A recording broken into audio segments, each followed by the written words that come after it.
guess talk about how maybe the team has responded defensively to like you challenged them, felt how they need to improve going into this game, how they sort of picked up on that, I guess. Yeah, the last, how long has it been since that game?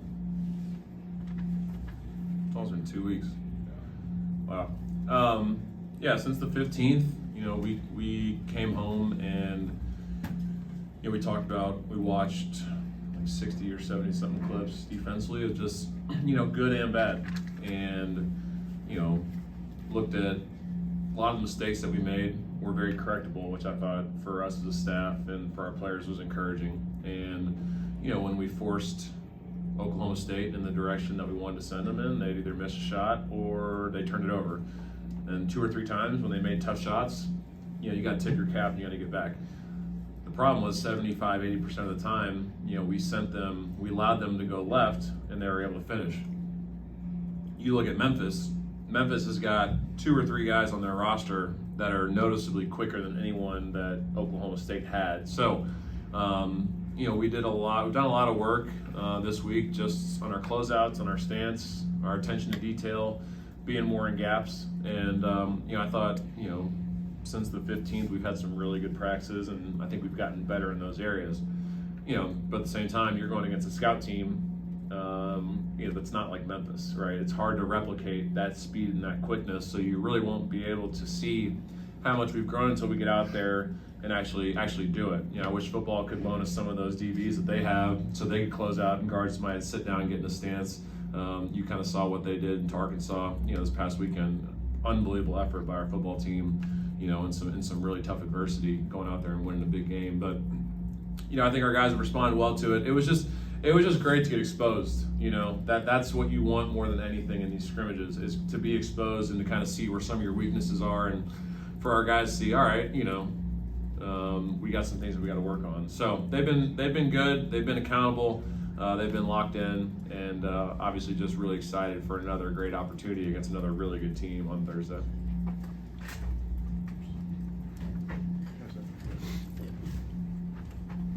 Outside of defense, what else are you guys kind of looking to improve from the first exhibition, the second exhibition, heading into the regular season? Yeah, offensively, we talked about it last time we got together. Anytime we ran some semblance of offense and had a rebounding position, something good happens. So, limiting shots out of our offense where we don't have good rebounding position. But at the same time, you look at, the game, I thought we took, Todd was 4 for 16. There may have been one bad shot in the whole game. So I was really encouraged by a lot of the shots that he was taking and some of our other guys were taking. Just cleaning up our execution. Memphis is really going to get after us with ball pressure. I don't know if you guys watched the game last night, but they're up 15 on Arkansas, and it was a tale of two halves. They were the harder playing, more physical team the first 20, and then it kind of flipped on them in the second half. But their ball pressure is going to be, obviously something that'll bother us, and it's something that our guys have to do a good job of handling with composure and not letting it, force some turnovers or force us to speed up. So. Executing our stuff, being more physical offensively, I think is something that we've really harped on over these last few weeks. Limiting our turnovers, which we did a good job of against Oklahoma State, but I think we shot it before we turned it over against Oklahoma State. So, just executing a little bit more. Then obviously, we missed 14 free throws, so spending some more time, in competitive free throw shooting in practice and stuff like that. So, transition defense is going to be really important, like it was in the Oklahoma State game.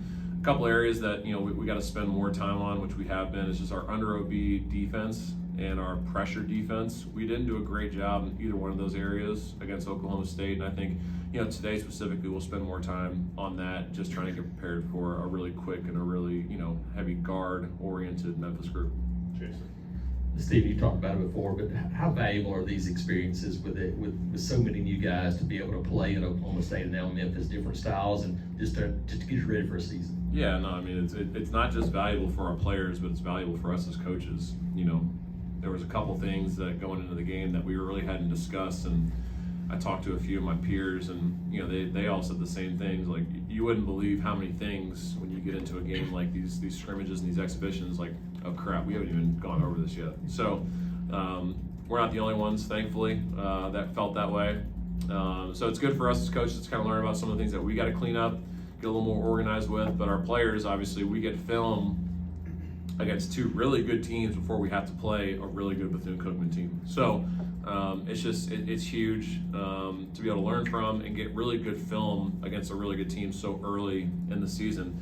The fact that we're doing this in college now, I'm not sure why we weren't doing this years ago. It's so beneficial for everyone to be able to play against real competition, not the EA Sports All-Stars. So it's been great for our guys, and it's been great because you're able to watch like good basketball right now. Watching Kentucky and Purdue, watching Michigan, St. John's, watching Memphis, Arkansas, has been really good for us as coaches, but also for as players kind of get prepared for the upcoming season. Student Philip obviously arrives later. He's never played the American game, and it's a lot, I know, to process. How have you seen him, especially these last couple weeks after getting some of that experience against Oklahoma State? How he's kind of starting to come on? He's just got phenomenal instincts. Like, he just understands like where the ball is at all times. Like, shot would go up, you'd be amazed how many times Philip's hands would touch the ball. Now he's got to secure it with two hands a little more often and be strong with it, because they're coming to poke it out, and obviously the speed and the quickness is an adjustment for him. But he picked up on everything we did very quickly. So his understanding of the game, his understanding of where he needs to be on the floor, where to find the open spots on the floor. We got to do a better job offensively of getting him the ball, in short roll situations, because in deep roll he's not going to be as good because he's 6'8". While he's a good athlete, he's going to be playing against 6'11" and 7-foot, giants in there. So we got to put him in better positions, specifically when he sets a ball screen, get him into the short roll, because he's a pretty good passer, or he could just go catch it and be quick and go rip and finish at the rim. So been really impressed with Philip. He's a guy that just wants to win basketball games and just wants to do what he can to help, but we got to do a better job of getting him more involved on the offensive end, because he's doing everything that he needs to do, defensively, rebounding, and along those things to obviously continue to help us get better. Coach, you spoke on Memphis speed and their guard play. What did you think of their front court with Aaron Bradshaw down there? Yeah, obviously last year, they had some really good bigs. I think this year, Bradshaw, we had played against him at Kentucky and at Ohio State last year. He's just one of those guys that affects the game in so many areas. If you play off 1 foot, he's going to block your shot into the 5th row. He does a good job of catching the ball in the short roll and making plays out of it. Does a good job, obviously, rebounding the offensive glass. He had 5 fouls last night, only played 18 minutes. So obviously him not being in the game had a major impact on the outcome of that game. I thought when he was in there, he was the only guy that didn't have a negative plus-minus last night. He was at a 0, which means when he was on the floor, they were hung in there with Arkansas. So him not being in there hurt, and then obviously it's a team that has 15 new guys, so there's not one returner from last year. So Aaron being the one guy that has high major experience is obviously going to be really important for them. So same thing that Ohio State, when he was in the game, or there was some stat we had last year when he scored double digits, like their record compared to when he didn't score double digits, what it was. He impacts the game in a big way for him. So I think for Memphis to be successful, Bradshaw's got to play well, so he's got to be a key focal point for us. But then, you kind of saw last night they played a lot of guards, so that speed and quickness is going to be something that could be, bothersome. But luckily, we have a team this year that's pretty fast and pretty quick as well. So, just watching him grow, he's gotten better. He's comfortable with his 3-ball now. Hit a mid-range jump shot last night, went 4 for 4 from the line. So does a lot of things. He's just got to find a way to stay out of foul trouble for him. Just want to ask you about Murph. Looks like he's being able to do more in practice, and just those guys in the front court moving some dudes around Mecca, getting more play time. What do you think about those 5 specifically and how they've done in the last couple of weeks? Yeah, Murph's obviously just got to get healthy. That's the biggest thing. He's had some lingering injuries, really all summer, and I know he's frustrated by it, but he's ready to obviously get back to full speed. He'll probably be on a minutes restriction on Thursday. Probably play a couple rotations, play 10 minutes maybe. We need him back for obviously we're going to treat this game as if it counts, but for games that actually do count. So I don't see Murph playing more than 10 minutes. So obviously you're going to see more Mecca, at the 5.